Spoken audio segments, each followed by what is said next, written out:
Okay, I'm going to start my new project. Well, it's not really a new project, it's a project I've been waiting to do for a rainy day. So, here it is. Oh boy, it's the John Deere 5020. Here it sits. My new engine is over there, which I posted in a previous video. That's it. I drug it in there with the 4960, and I took the side panels off here already and the intake air cleaner. As you can see, the manifolds on this one are a little different than the ones that are on the other engine, so I'll be transferring those over along with that starter and stuff. But what I'm going to do is I'm going to split it right here, right there. The bolts goes that way.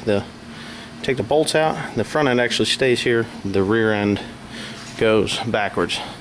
I have a 4-ton floor jack there. It's a beast of a thing, but it will do just about anything I need it to do. So what I want to do is just do a quick walk around here as I tear this apart. I don't need to take any of these cowlings or these the steps or anything else, any of the other tin ones apart to do this. You just start taking stuff apart, it should pop right off.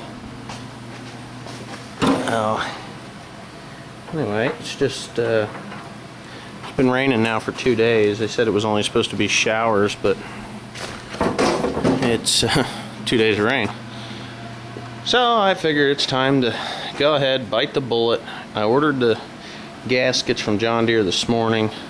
I expect that they'll be here by tomorrow, which is valve cover gasket, head gasket, what the heck else? So the oil pan gasket is brand new on this one. I just put it on, never ran it an hour with that on, so when I pull this oil pan off and put this oil pan on the other block, it'll be ready to go.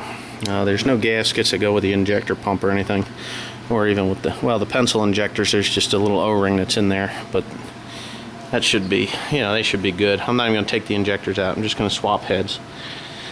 So I'll get started here, tearing it apart, and we'll make... Well, I got this tractor split apart. Kind of took a little more than I previously expected. I thought I would just be pulling the motor out and putting a new motor in. Well, turns out that in here I couldn't get this thing apart. It just wouldn't come apart. Well, if you can see, this spline shaft here, it's worn out. That is the input shaft for the power takeoff shaft on this tractor. Now, the input shaft for the transmission, that's fine. There's nothing wrong with it there. And here on the clutch side of this thing, let me get some light over here. You can see there's a lot of rust in there. Here, I'll scrape some of that. You can see my fingers kind of red. Just loaded with rust.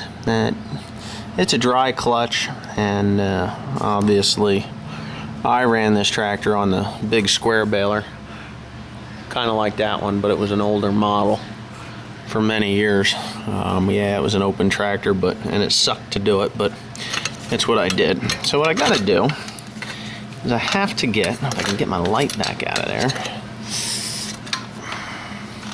what I have to do is get these shafts out of here. There's two of them, an inner and the outer one, obviously. And in order to do that, I have to take this carriage out of here. That's for the throwout bearing for the clutch. When you put your foot on the clutch here, I can probably demonstrate that pretty easy here. You can see it. This would be me pushing on the clutch like so, and it moves it, and what it does is it forces the clutch plates apart so you can put the tractor in gear. But that all has to come out. I am not sure how hard it's gonna be, just because I've never messed with this part of this tractor before. But there's 4 bolts in the back. I don't know if you can see, yeah, you see them here. There's one here, and on the other side, and 2 on the top. Well, when they come out, I should be able to pull this whole assembly straight back and out. and then I can just replace the input shafts, you know, pretty easily. At least that's what I'm hoping. If I can't, well, then I'm just going to put this thing back together and run it until it doesn't run anymore, which will probably not be very much fun because I like this tractor. It's a good tractor. But anyways, I'll take a couple shots here to rip apart. There's clutch, and here's the engine. That's what I'm taking out, and here's the ass end of it. There's like 5 feet in between there now. So this tractor isn't going anywhere for a while until I get the parts. I believe that I can get them from a place in Pennsylvania called Wangers or Wengers, or I think it's Wangers is how it's pronounced. It shouldn't be too god-awful expensive unless there's getting to be a run on these parts. If there's a big demand, then it's going to cost a good bit more money. So I'm just hoping they're not that expensive. They made a lot of these tractors in 3 different configurations. The 5010, 5020, and 6030 all had the same input shafts. So I don't think it should be that uncommon of a part for me to find.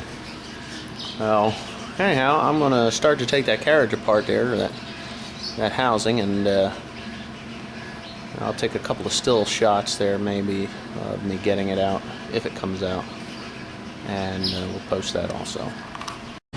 Alright, the day is looking up. I was out to Myerstown, Pennsylvania today and got some parts. Voila! This is the input shaft to the power takeoff. You can see this spline here is still just as good. This one's good. Now the one that I have on here, as you can see, is bad. So I had to go out and get both the input shaft and this clutch disc because the splines on the clutch disc that I had were junk. So it really wasn't that big a deal. It was a 2-hour drive each direction. So, you know, it took me about 5 hours to do it. I just couldn't put it back together the way it was. If I was going to sell the tractor, I wouldn't even feel good about that because, you know, the next guy to buy it, he's going to pay a good bit of money for this thing, and it just wouldn't be right. So, if I do go to sell this tractor, and you know, they ask any questions, I can be honest and say that I have rebuilt this when I changed the motor out, because I'm kind of not much of a liar. But anyhow, we're just going to tear this clutch apart, get that off the engine block, so that I can put that new clutch plate on here. Here's where it goes. I think it's held on by 6 bolts. Yeah, there's 6 bolts there. And I'll get that off of there, and there's a new main seal that I'm going to put on that engine over there because it's kind of stupid to put it all back together without changing that out. I got my son here, Timothy John, who is going to be helping me. Helping me? Yes? No? Yes. Maybe? So, you want me to get that all over in here? Yeah, sure. He's got a project of his own. He wants to keep that 1755 Oliver out there, which... yes, there is, Tim. It's not a bad tractor. It's just not the right color green as far as I'm concerned. I only bought it because it was the right price. What I was going to do is just fix it up a little bit and then resell it, but he seems to have taken a liking to it. So as long as he wants to run it, there he goes. Anyhow, I'm going to get started on